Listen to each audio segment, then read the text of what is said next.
Então vamos lá, galera. Como o Valério estava explicando aí, o intuito nosso hoje aqui é tentar mostrar. E na verdade, assim, isso é uma dicotomia aí do que eu faço e do que eu vou fazer daqui para frente, tá? Quando eu comecei, que eu encontrei o Valério, na verdade eu vinha já são quase 3 anos, né, Valério? Então eu vinha aí há 17 anos com uma carteira de ações e buscando alguma alternativa, assim, dá para fazer mais, né? Da forma como eu via as coisas.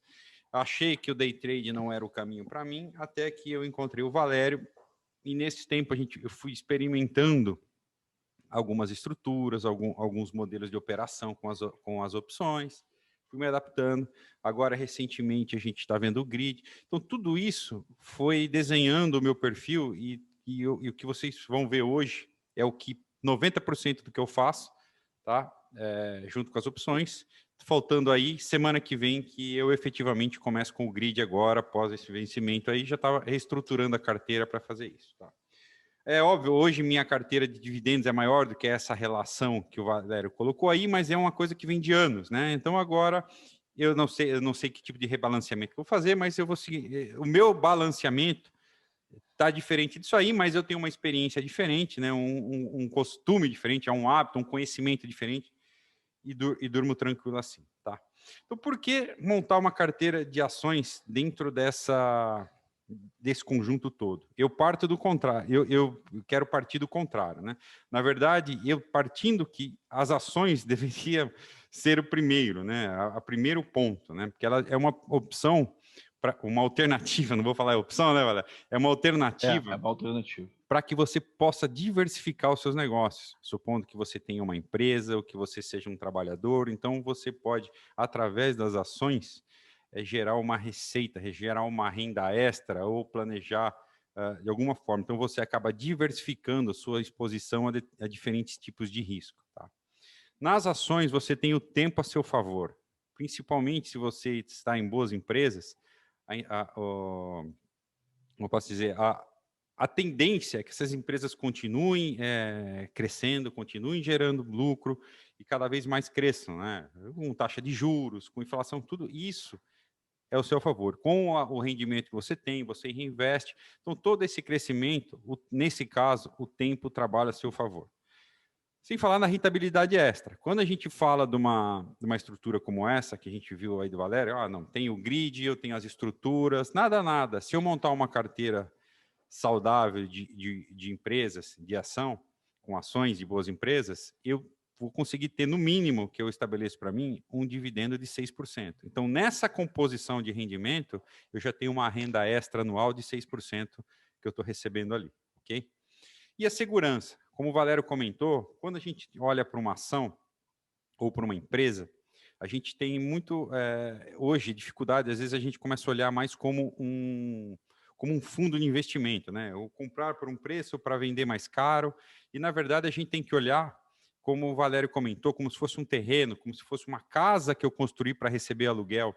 Se você construir uma casa que você aluga, não é porque o mercado imobiliário está em baixa, você foi na imobiliária e o cara falou assim, olha, cara, o mercado imobiliário está em baixa agora, não vamos reajustar aluguel agora, não vamos fazer, ou você vai sair correndo vender sua casa. Não, sua renda, pode ser que ela não aconteça, você vai ter que fazer um ajuste, eventualmente, num contrato de aluguel, mas sua renda vai continuar, você não vai se desfazer desse ativo, e ele sempre vai te dar segurança.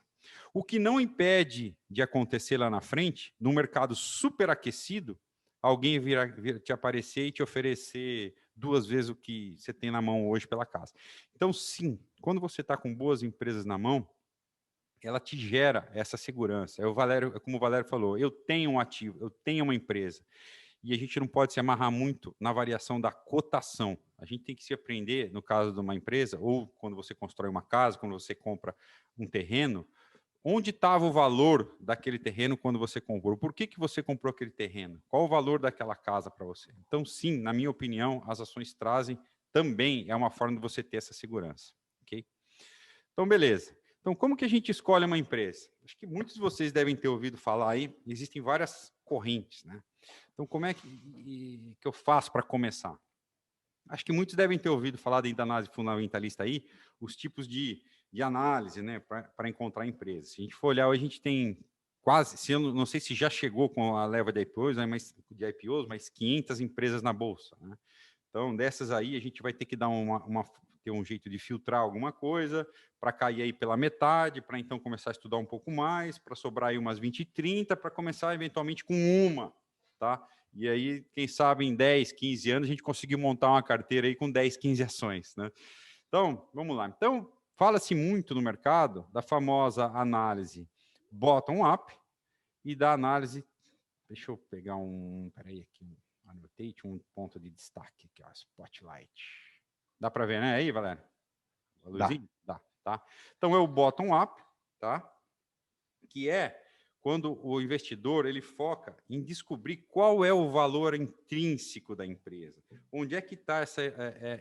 apesar de usar alguns dados macroeconômicos, mas ele tenta, através de formas de valuation ou premissas que ele assume, tentar encontrar uma diferença do que o mercado está pagando agora para o preço justo da empresa. Tá? Então, isso é o famoso stock picking, quando a gente começa do bottom-up, onde o cenário macro tem menos importância para a gente. E aqui, onde a companhia, sim, encontrar essas divergências entre o que a gente vê de valor justo e valor de mercado, vão fazer a diferença. Tá?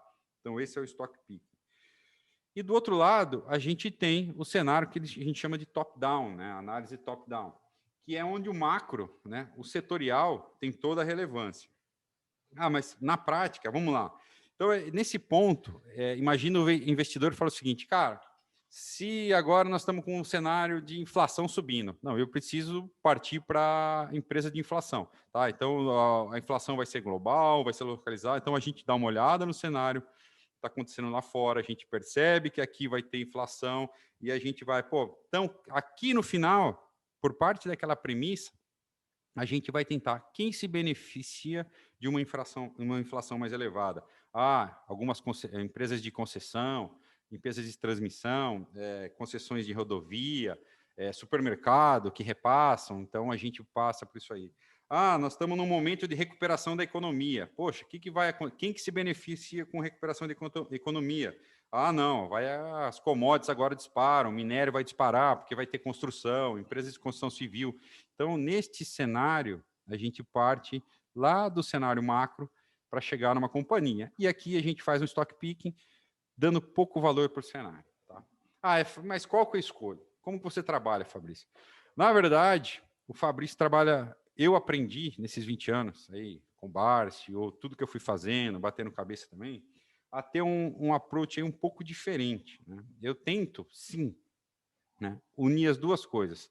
Talvez trazer isso aqui mais para o meio, trazer a companhia mais para o meio, mais perto, né, de um cenário aqui setorial. Né? Então, aqui a gente fala assim, uma análise meio que middle out, né, do meio para fora, né, que a gente costuma falar. Então, sei lá, em termos do setor, qual o setor, né, em termos setoriais, qual o setor que costuma, né, pagar, remunerar o seu acionista, gerar dividendo? Qual o setor, que acontece lá embaixo, dentro desse setor, quais são as empresas mais fortes de cada setor, que já estão, de certa forma, consolidadas, que já entregam resultado, que já têm um fluxo de caixa, estão consolidados no mercado. Então, eu tento partir mais ou menos do meio, nem tanto só da companhia, nem tanto só do setor. Tá? E, na verdade, pode-se dizer que isso é um plágio do que a Itaúsa faz.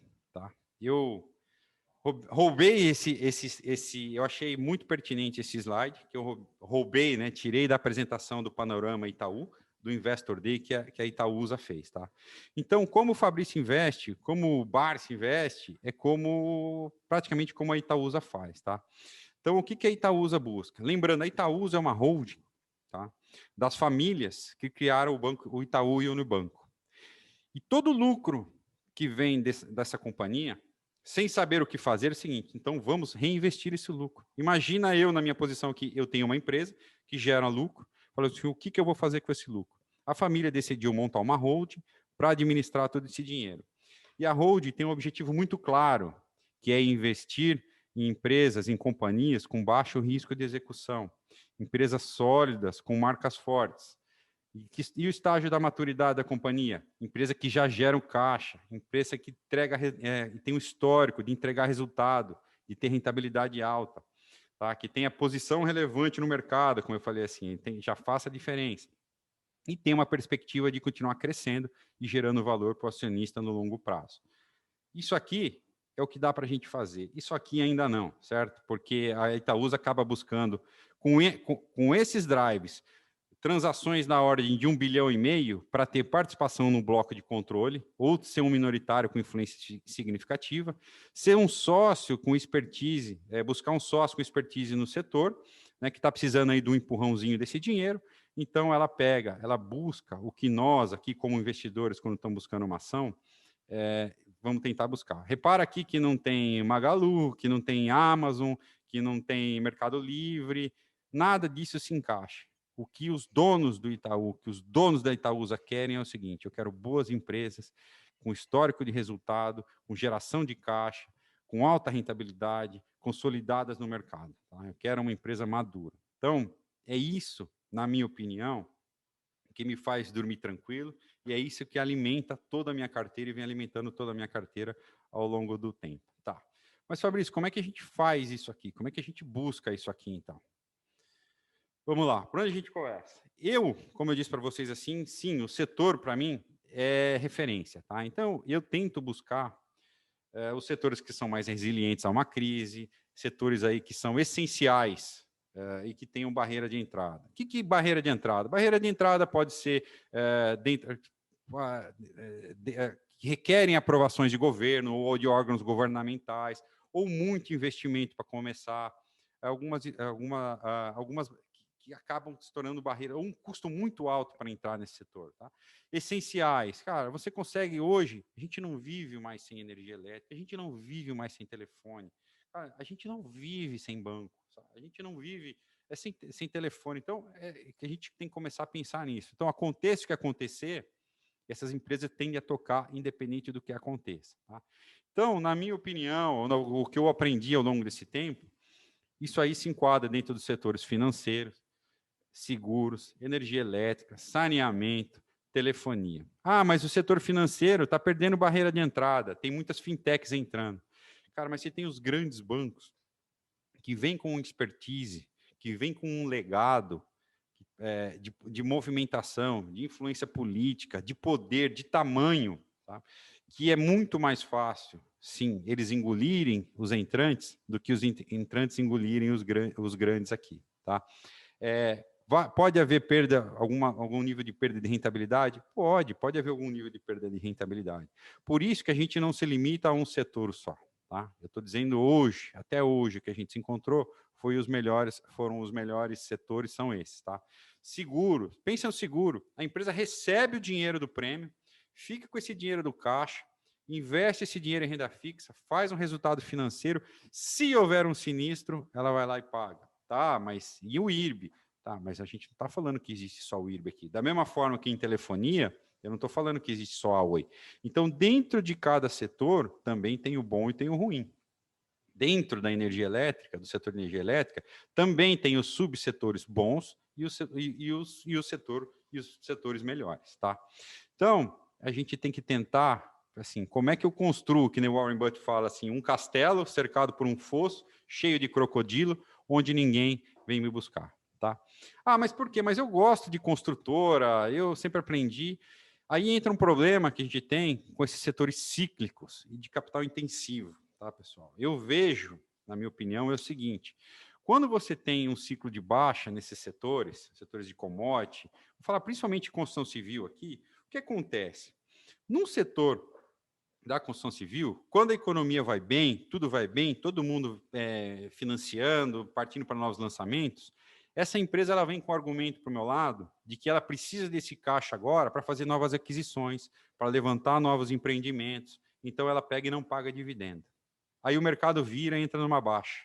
O que acontece? Ela para de fazer aquisição, ela para de fazer construção, ela começa a ter inadimplência por causa de alguns clientes que começam a sofrer, e lá embaixo ela fala assim, olha, gente, também não posso pagar dividendo agora eu preciso preservar o caixa para garantir minha liquidez. Então, você acaba oscilando. Quando a gente vai para o setor de varejo, quando tem dinheiro sobrando, é um setor que ele é perene. O que não é perene no setor de varejo são as companhias. Repara aí ao longo da história, aqui no nosso país mesmo, quantas empresas, quantas grandes varejistas a gente já teve.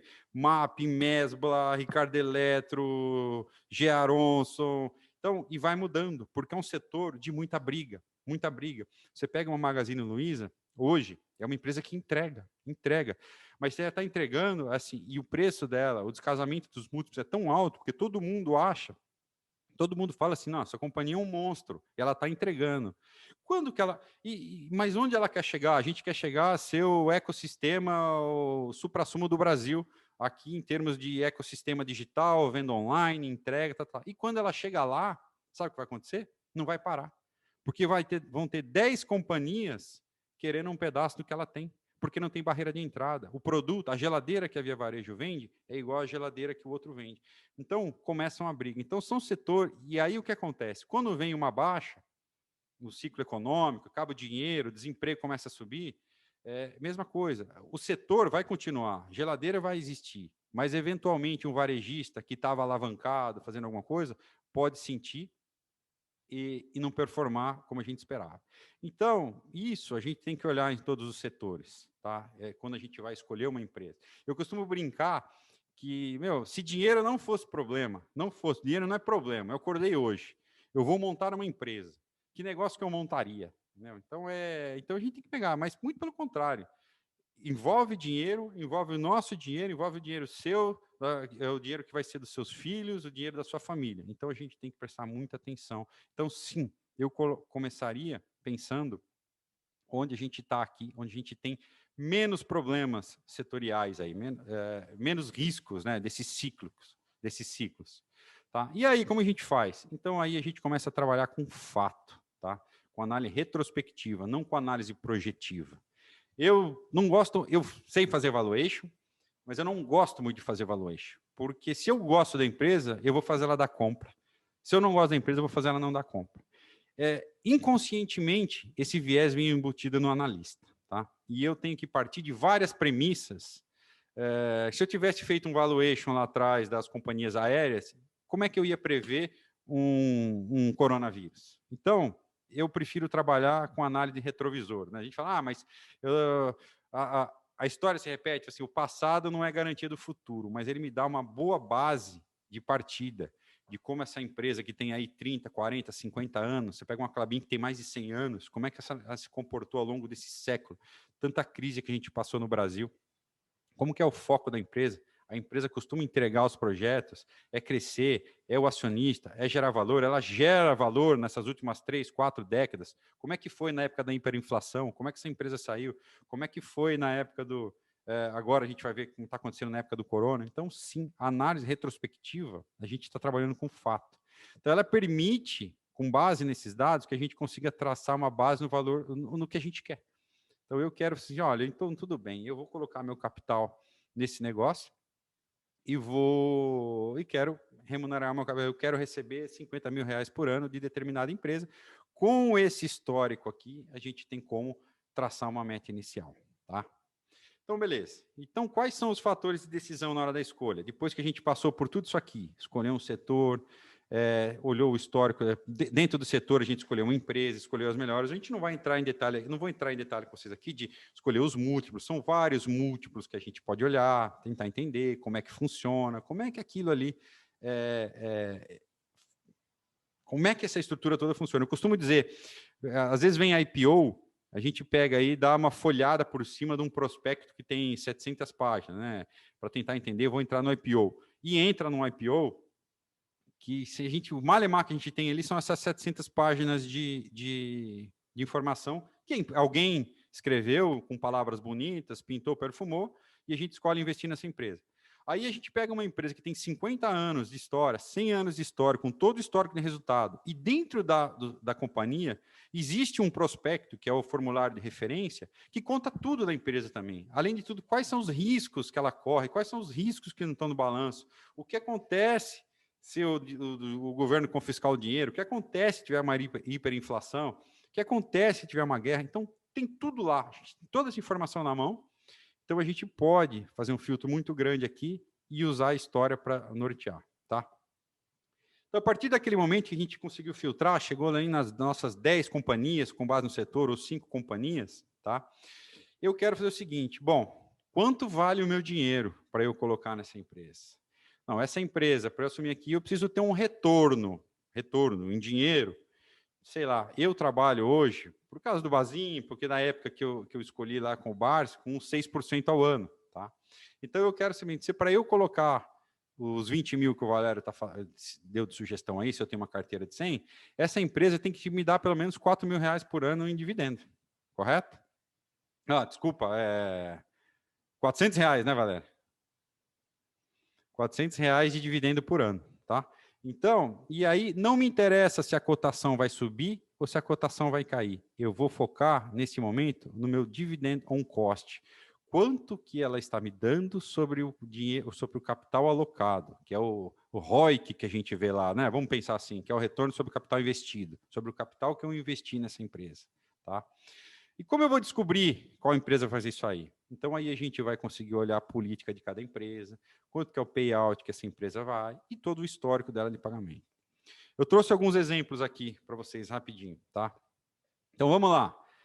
Pagamento de valores devidos. Desde julho, então, o Unibanco paga. Então, vamos lá. Vamos pegar aqui. Vamos na linha correta aqui. Então, o banco quer pagar a prática de pagamento de dividendos, juros sobre capital do Itaú prevê distribuição de, no mínimo, 35% do lucro líquido recorrente anual, sendo o valor total a ser distribuído a cada ano será fixado pelo Conselho de Administração. Tá? Então, o banco pagaria, no mínimo, 35% do lucro, desde que a empresa esteja bem capitalizada, conforme as regras do Bacen, o índice de Basileia, como é que está a lucratividade e os planos do banco. Tá? Você pega o Santander. O Santander tem linha com esse objetivo. O Santander, a primeira das 4 aspirações do Santander é ser o maior banco do Brasil em geração de valor aos acionistas. Como a gente faz isso? E em linha com esse objetivo, o Santander pretende remunerar seus acionistas com a distribuição de 50% do seu lucro líquido anual, ajustado e apurado. Tá?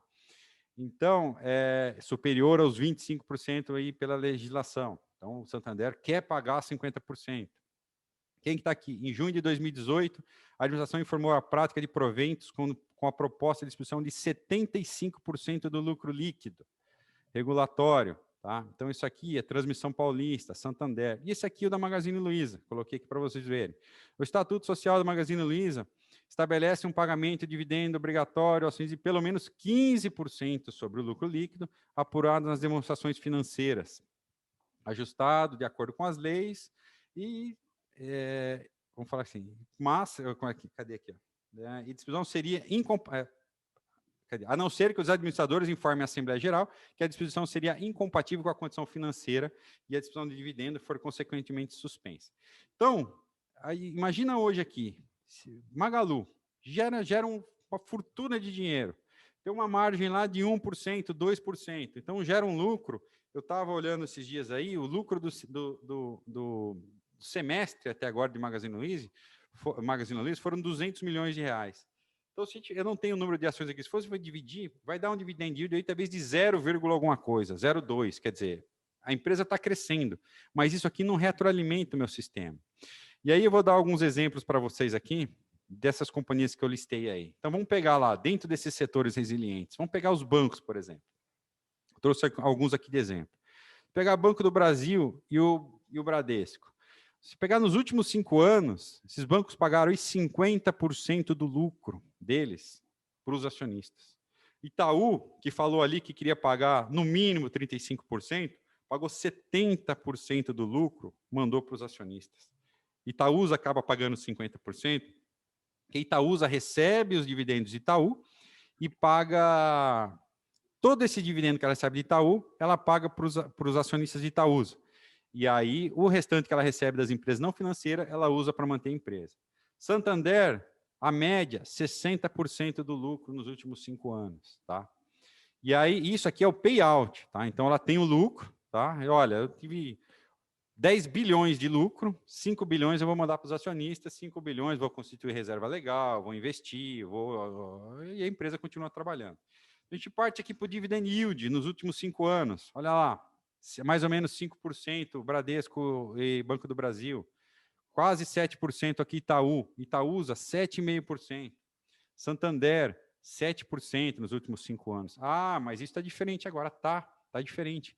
Porque veio o Bacen e falou, olha, por conta da crise, para garantir que vocês tenham liquidez, banco, vocês não vão poder pagar isso aqui, ó, 50, 70, 60. Vocês estão limitados esse ano a pagar 25% de payout, 25% do lucro líquido. Então, isso judiou bastante da cotação. Então, isso é o que vai acontecer. Quando isso passar, a gente está vendo aí os resultados do banco, vem acompanhando, o lucro que eles vêm acumulando e estão jogando em provisões. Se essas provisões não se concretizarem, tudo isso aqui volta em lucro. Então, pode ser que ano que vem, ou não seja em 2021, 2022, a gente veja uma explosão nesse payout aqui pontual, por conta de todo esse acúmulo que os bancos estão fazendo. Pra vocês terem uma ideia, a Magazine Luiza tinha dado, deu esses 200 milhões de lucro esse ano, Bradesco até agora deu 7 bilhões, quase 7 bilhões. Então, a gente tem que prestar atenção nesse tipo de coisa, o que é que volta para a gente.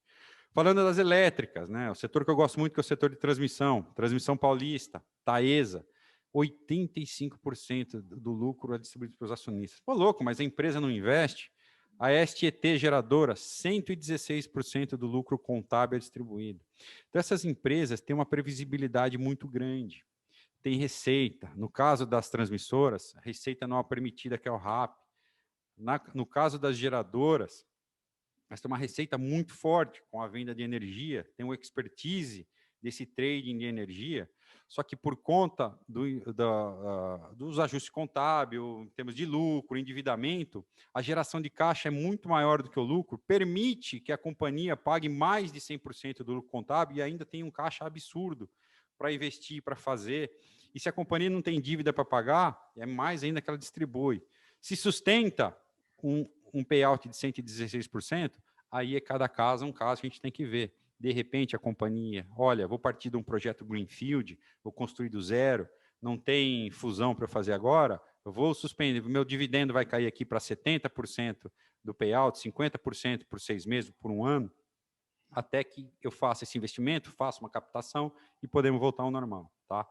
Então, olha os dividend yields aqui, 7,5%, no caso da Transmissão Paulista, pegando os últimos 12 meses, com a cotação atual agora, 10% na Taesa. Taesa ontem, né, divulgou aí o dividendo intermediário, JCP, só ontem, esse R$ 1,36 que ela divulgou, com base na cotação de ontem, 4%, um dividendo. Tá? A STT, com payout de 116%, 7% ao ano. Então, a gente tem que começar a garimpar dentro desses setores esse tipo de renda que vem para o acionista e entender se isso satisfaz a minha condição de aumentar uma renda. Porque eu recebendo essa renda, eu retroalimento o sistema, independente de como a cotação está. Tá? Então, vamos lá. Mas como é que eu faço? Então, quanto eu sei quanto eu vou pagar por uma empresa dessa? Como é que eu faço essa conta? E aqui eu vou dar um exemplo rapidinho, tá, pessoal?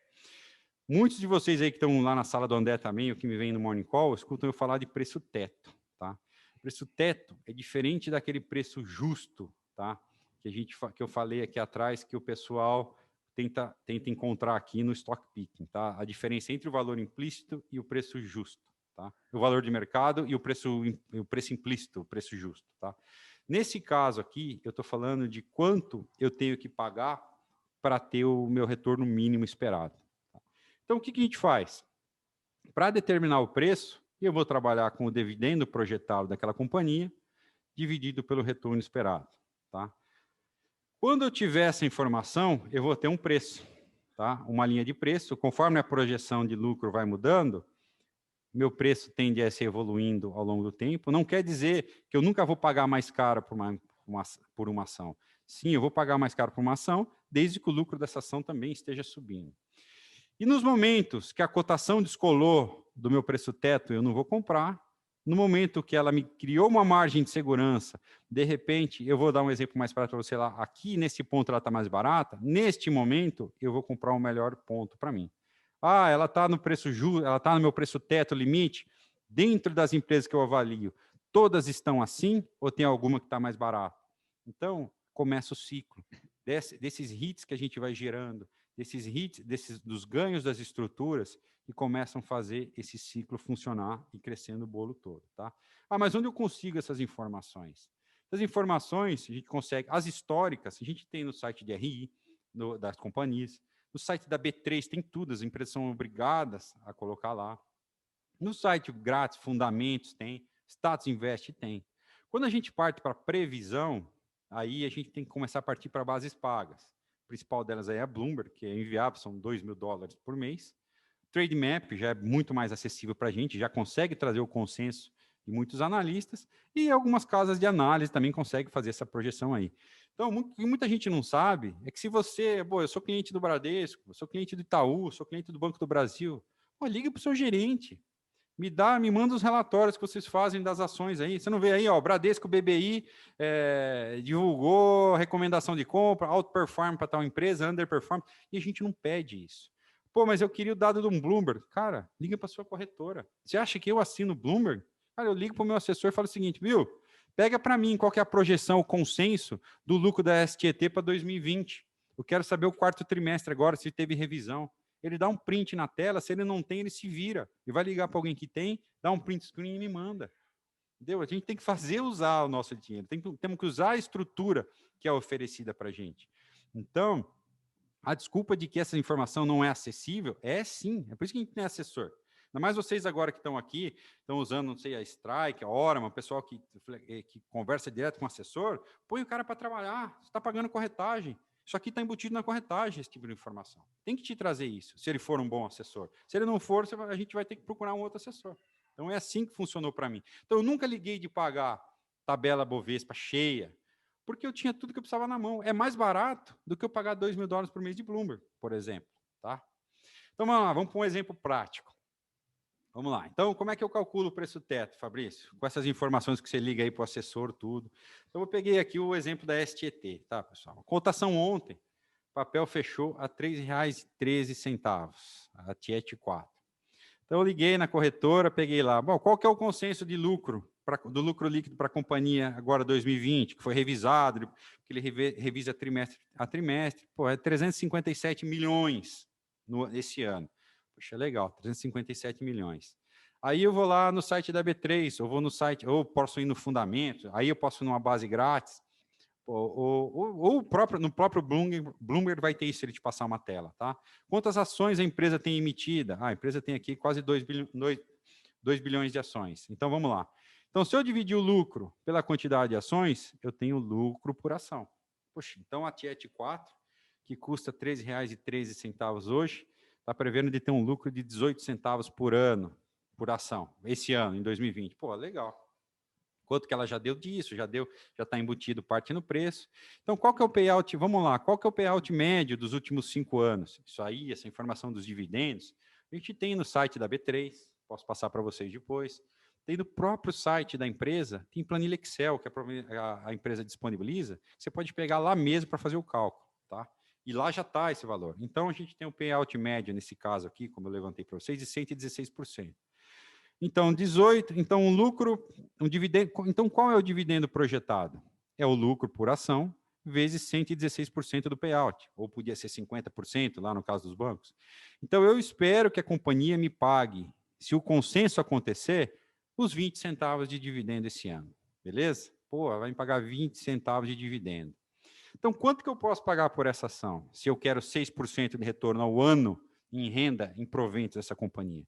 São os 20 centavos dividido por 6%. Isso me dá um valor de R$ 3,34. Eu estou com o profit fechado, você está aí, aberto, Valério? Quanto que está a STT hoje aí? A Tiet 4, você tem aí? Alguém tem aí? Espera aí, deixa eu ver aqui. Sem... Vê aí, Tiet 4. Tiet 4, vamos aqui.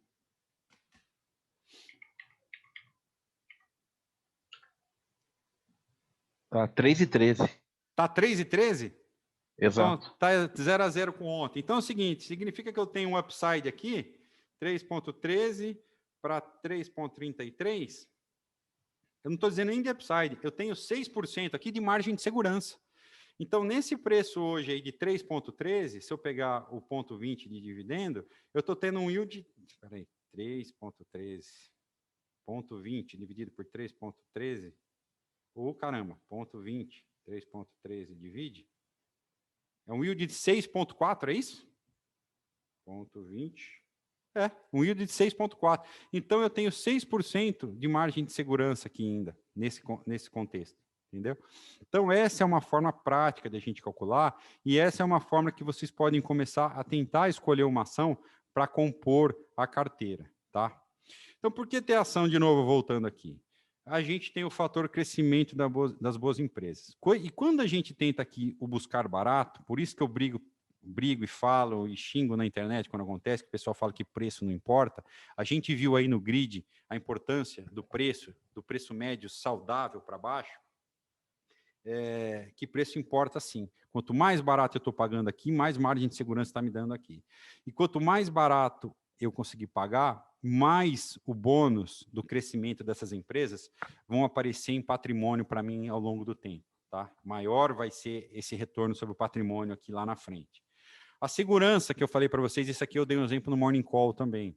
A gente dá para ter, não, mas eu invisto nos Estados Unidos para investir em dólar. Mas eu consigo ter proteção cambial aqui quando eu começo a trabalhar com uma empresa que é exportadora aqui no Brasil, no mercado que a gente tem muito para evoluir ainda.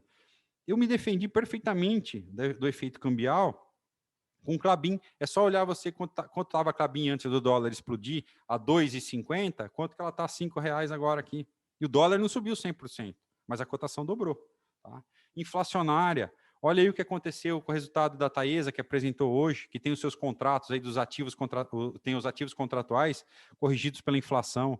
Tá? Corrigiu a inflação, o custo da empresa não aumenta na mesma proporção, dá mais lucro, vem mais dividendo. Então, o dividendo está corrigido pela inflação. Então, sim, te dá uma segurança. A diluição de um risco de um negócio próprio. Não, eu vou montar uma pizzaria, eu vou montar um posto de gasolina, eu vou montar uma mineradora. Não, cara, aqui você tem um conjunto, os melhores engenheiros, os melhores administradores, CEO, CFO, tentando tomar conta disso para você,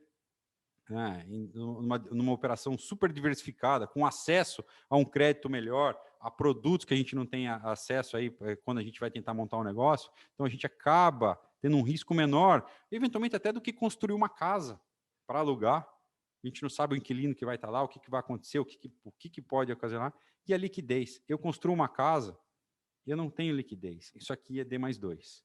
Então, essa segurança aqui, para mim, ela é fundamental. Tá? Isso aqui, muita gente não olha esse lado das ações aqui, em termos da proteção, em termos da liquidez, a diluição de risco. Então, eu enxergo as ações de boas empresas como um componente muito importante. Tá? E o que faz? Por que, então, também, em função da economia, o que acontece com a economia quando a gente compra ações de uma empresa? Tá? Reduz o custo de capital da empresa. Porque é o seguinte, uma ação que tem liquidez, uma ação que busca, uma ação que performa, ela não vai ter que recorrer a banco para buscar dinheiro, ela vem fazer captação no mercado. Então, permite a empresa crescer, gera mais emprego, fazer follow-on para crescer. Então, melhora a liquidez, tudo fica mais fácil para a empresa. Porque a gente fala, mas quando eu estou comprando uma ação, eu estou comprando do Zezinho, não estou comprando a ação do Itaú. Tá, mas esse movimento, essa liquidez que gera, é benéfico para a empresa. É benéfico para a redução do custo de capital da empresa, para a liquidez da companhia, para todos os índices, quando ela vai tomar um dinheiro em algum lugar. Entendeu? Isso tudo afeta. E, consequência de tudo isso, a gente está aqui no Brasil, que é um lugar que o mato é alto para caramba, a gente tem só 500 empresas de Estado, a gente tem uma bolsa inteira aí que não gira o que a Apple gira num dia lá fora. Então, eu acho que a gente tem um espaço para o mercado crescer muito. E um mercado desse crescendo, com empresas crescendo, se consolidando, eu acho que o país ainda cresce. Né? Eu sou meio que um patriota aí. Eu tenho todo o meu capital aqui no Brasil, tenho proteção cambial, mas dentro aqui do nosso país. Entendeu? Independente das cagadas que a gente vê político fazendo, a gente vê aí cada vez mais um grupo de executivos aí capacitados a passar por essa adversidade. Eu duvido, às vezes, você trazer um cara lá de fora conseguir sobreviver o que muitos desses executivos sobrevivem aqui no Brasil. Beleza, pessoal? Então, não é nenhuma dessas empresas que eu passei aqui para você recomendação, mas é uma forma de vocês tentarem olhar e um ponto de partida de como vocês conseguem olhar para tentar escolher como é que vai ser esse ativo aí, se dinheiro não fosse problema hoje, do que eu seria dono, entendeu? O que eu queria ter fundado? Eu queria ter fundado a Petrobras, a Vale, o Itaú, entendeu? A Magazine Luiza, pode ser, mas é uma opção sua. Por isso que eu não posso nem orientar vocês assim, falar, ó, compra tal ação, porque é do perfil de cada um. Pessoal, espero que vocês tenham entendido aí, depois a gente responde mais perguntas, entendeu?